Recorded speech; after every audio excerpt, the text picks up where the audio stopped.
I knew something was wrong the moment I walked into my parents' house to pick up my 5-year-old daughter, Sophie. The unusual silence hit me first. No pitter-patter of little feet, no giggles, no greeting from my energetic child who usually ran to the door.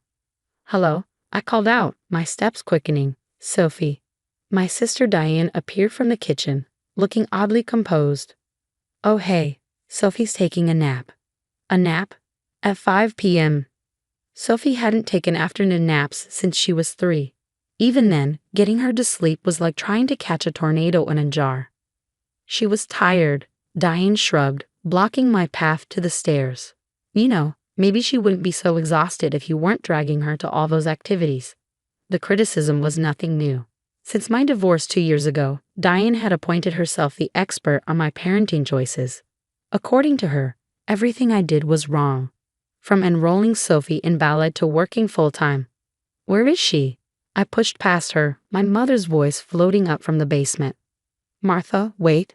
Let her sleep." But I was already taking the stairs 2 at a time. Sophie lay motionless on the guest bed, her favorite unicorn plushie clutched loosely in her small hands. Her breathing seemed shallow, her face unusually pale. "Sophie."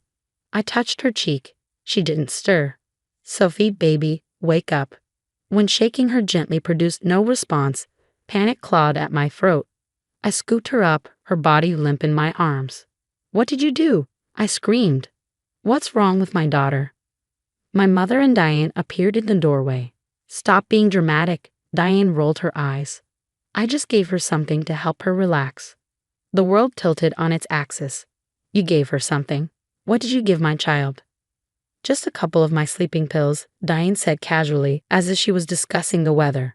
She wouldn't stop asking about her stupid ballet recital, running around showing off her twirls. "Someone needed to teach you both about proper behavior." Horror and rage warred in my chest.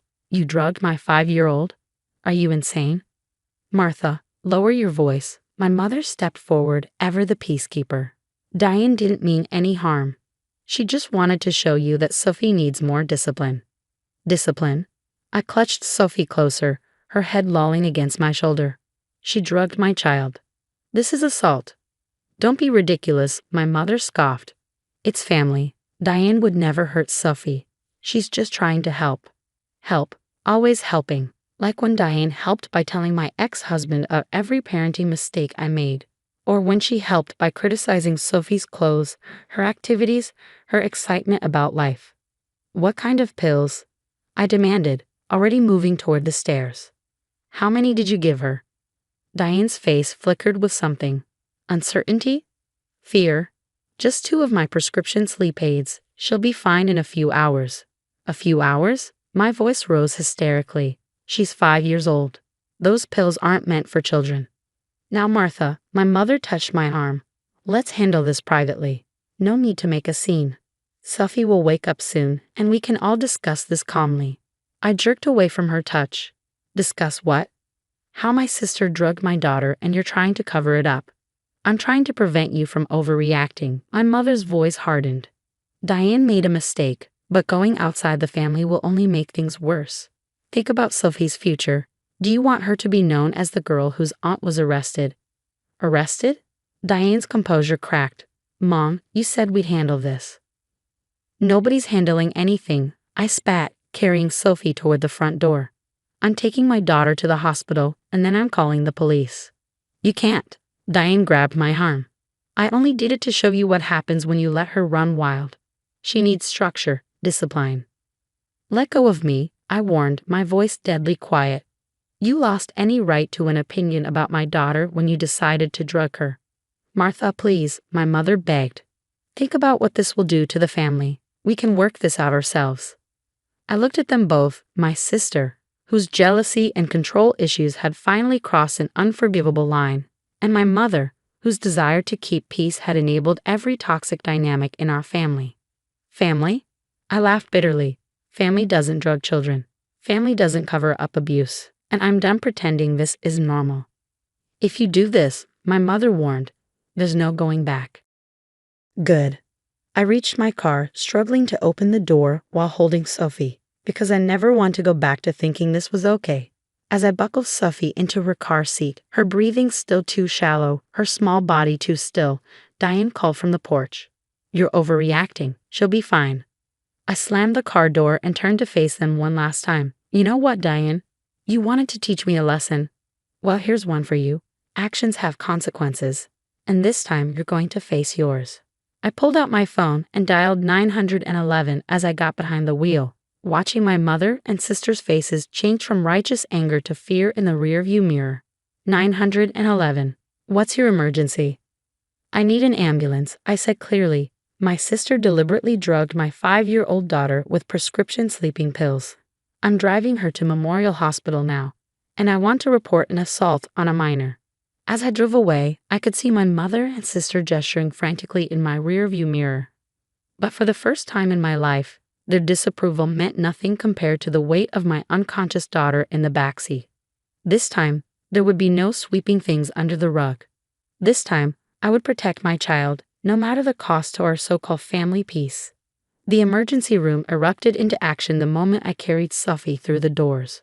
Within seconds, a team of medical professionals whisked her away, leaving me clutching her unicorn plushie and answering rapid-fire questions from the staff. 2 sleeping pills, prescription strength. About 3 hours ago, my voice shook as I recounted what happened. The nurse's face darkened with each detail.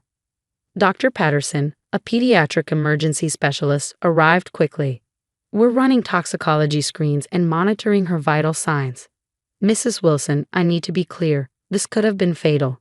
Adult sleep medication can cause severe respiratory depression in children." My knees buckled. A nearby nurse guided me to a chair as 2 police officers entered the room. Behind them, I spotted my mother and Diane trying to get past hospital security. "Let us in," my mother demanded. "That's my granddaughter." "Mrs. Wilson." One officer stepped forward while his partner dealt with my family. "I'm Officer Martinez. We need to take your statement." As I described the events, my phone buzzed continuously with messages. "Mom, don't do this to your sister." "Diane, you're destroying everything over nothing." "Mom, Sophie will hate you for breaking up the family." Officer Martinez noticed my distress. "Would you like us to confiscate your phone as evidence?" "Yes," I whispered, handing it over. "They won't stop." A social worker named Miss Torres joined us, her kind eyes radiating competence. "Mrs. Wilson, given the circumstances, we're implementing immediate protective measures. No one except medical staff and you will be allowed near Sophie." Through the window, I could see my mother crying dramatically while Diane argued with hospital security. The sight that would have once filled me with guilt now only strengthened my resolve. "Your sister admitted giving the medication to Sophie," Officer Martinez confirmed. "Yes, she was proud of it. Said she was teaching us both a lesson." My voice broke. "My mother wanted to hide it, said we should handle it privately." Ms. Torres made notes. "This suggests premeditation and a pattern of enabling behavior. We'll need to file a formal report with Child Protective Services." A commotion outside drew our attention. Diane had somehow slipped past security and burst into the room. "You ungrateful bitch," she screamed. "After everything I've done to help you raise her properly." Officer Martinez moved swiftly, restraining Diane as she lunged toward me. "Ma'am, you're under arrest for assault on a minor and now attempted assault." "You can't arrest me. I'm her aunt. I was helping." As they led Diane away in handcuffs, my mother appeared in the doorway, face contorted with anger and fear. "Martha, stop this now. Drop the charges. Think about your sister's career.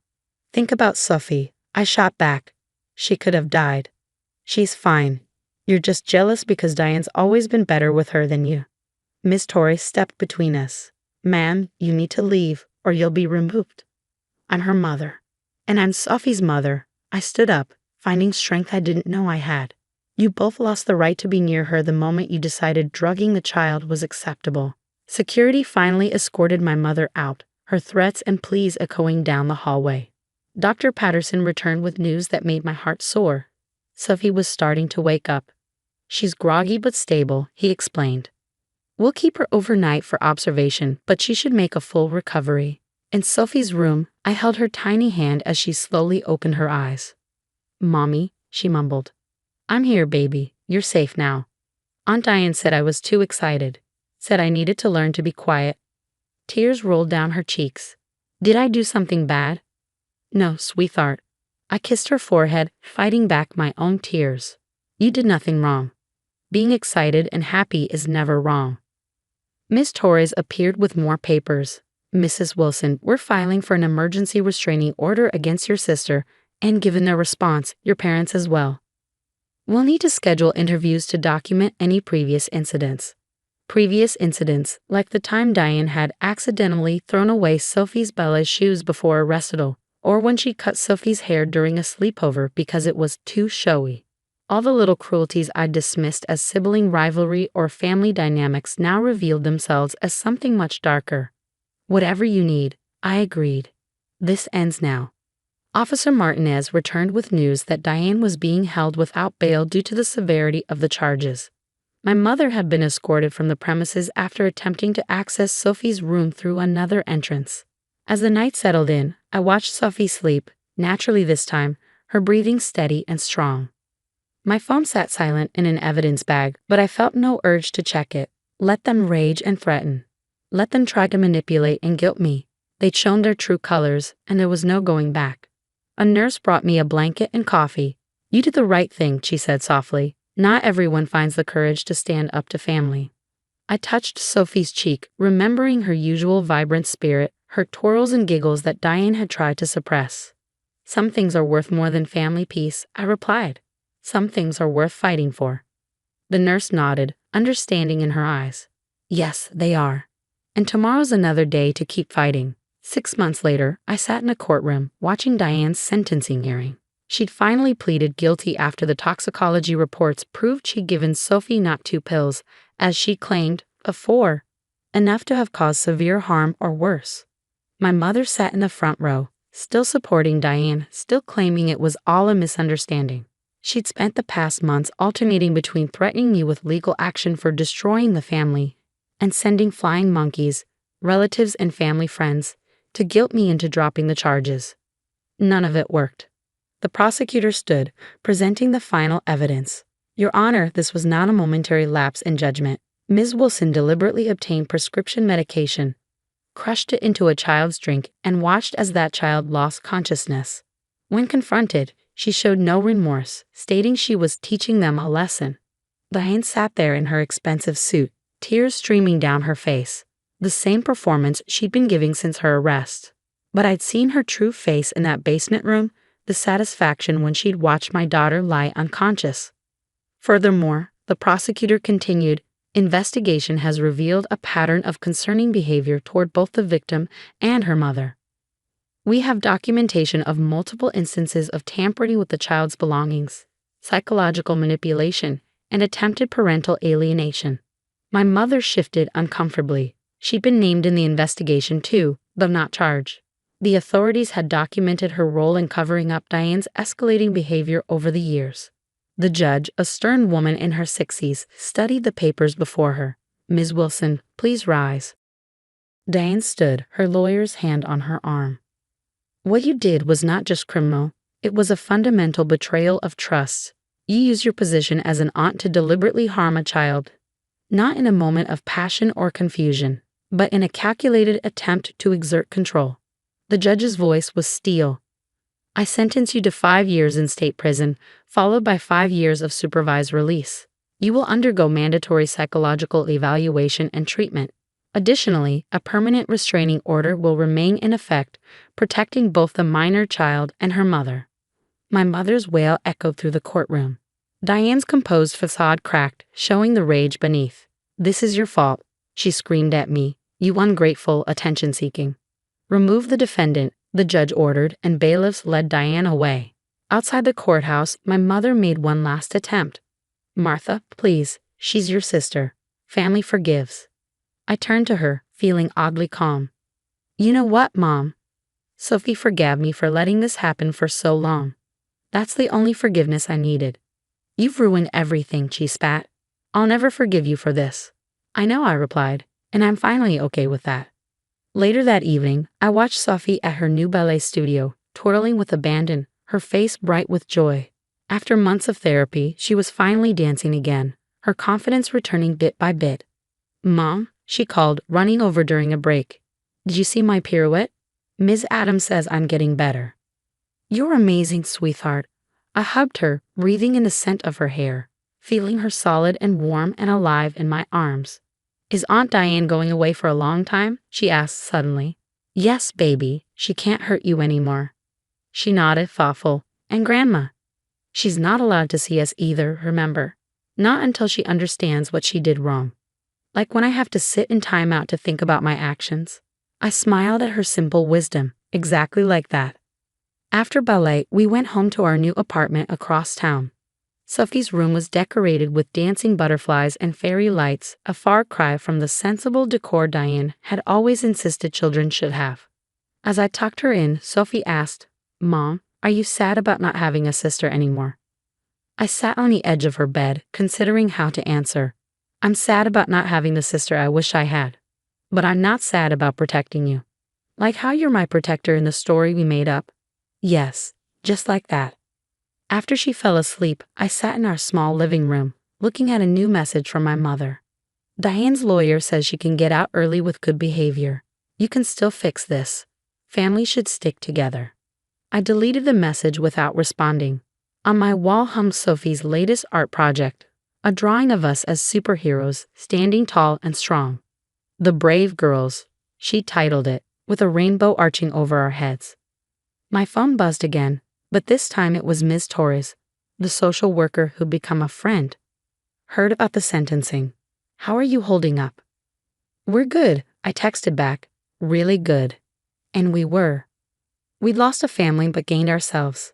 Sophie was dancing again, laughing again, being a child again. I was standing taller, speaking louder, being the mother she deserved. Some would call it a sad ending, a family torn apart, relationships severed. But sitting there, listening to my daughter's peaceful breathing from the next room, I knew better. This wasn't an ending at all. It was a beginning.